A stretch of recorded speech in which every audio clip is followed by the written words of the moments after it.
Now, organisers say it's a tradition that goes back generations. A festival in southern China is devoted to feasting on dog meat. But in recent years, the festival has become increasingly contentious, with animal rights supporters doing their best to disrupt it. Anna Corrin tells us more in a report that we must warn you does contain some disturbing scenes. Early morning on the outskirts of Yulin in southern China, a deal is underway. A dozen dogs crammed into cages are about to be sold for slaughter. But before money is exchanged, animal rights activists ambush the meeting. "We want to buy them, don't kill them," pleads protest organiser Du Yufeng. "Go ahead, run me over." This is the fourth year Du and her volunteers have come to Yulin to protest against the city's annual dog meat festival. "I'm not going to sell them to you," yells the dog meat trader. "I don't care how much money you give me." Another motorcycle arrives, this one carrying puppies. An average dog sells for approximately $60. A butcher will then double that when he sells the meat at the market. But as the activists negotiate to buy the dogs and some kittens stuffed into a bag, the trader suddenly triples his price.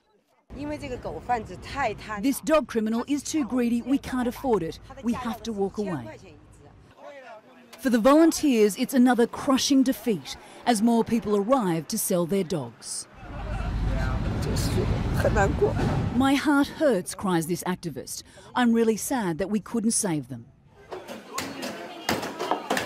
China is one of several countries where dog meat is considered part of the culture and the daily diet.